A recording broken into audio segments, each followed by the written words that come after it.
within 10 minutes of a voltage around 9 volts, 8.8 amps, I had it running. It went from a clear color to this color. I should turn on the light, this light, so you can see it a bit better.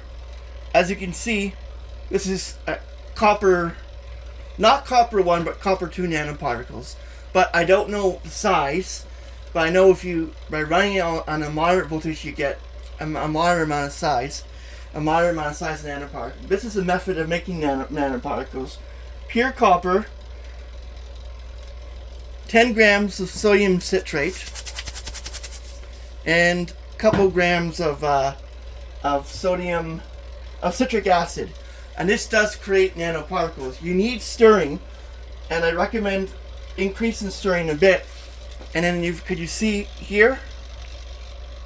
6.6 volts, fluctuating around 0.44 to 0.45 amps. So, by doing this, we can create crude nanoparticles. Can we use these in medicine?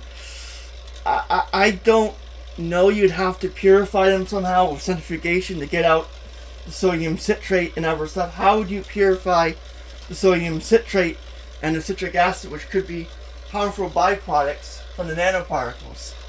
It's sort of like what I have here as well. Nanoparticles from the other experiment. These are mainly copper 1 and copper 2, but mainly copper 1.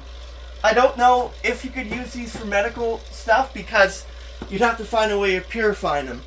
Now, it is possible to purify them. Yeah, it is possible to purify them.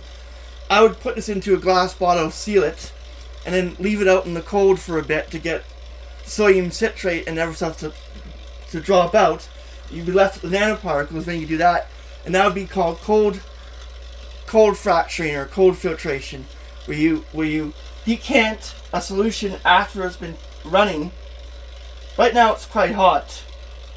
Like I can feel it with my fingertip, probably about 30 or 40 degrees, because I'm running current through it, and also I'm keeping an eye on the voltage as well as the current.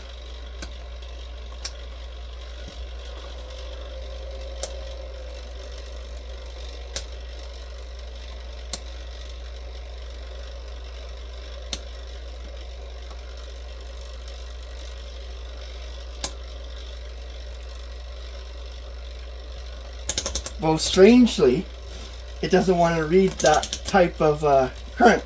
But this is giving me an approximation of the voltage and the current running through it. And the voltage drop is quite low from here to here. So you do get a little drop for the solution electrodes, but that's just normal. Now, can this work? I think it can, but you'd have to be quite prudent of how you do it.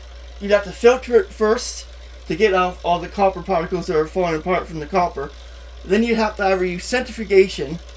If you don't have that, then you might have to, with a very clean glass, of course, very clean beaker. This is okay for what I'm doing, but if you can use it for lab grade stuff, it has to be ultra clean and no stains, cleaned with ethanol, toluene, allow it to evaporate away, wash it with soap, distilled water.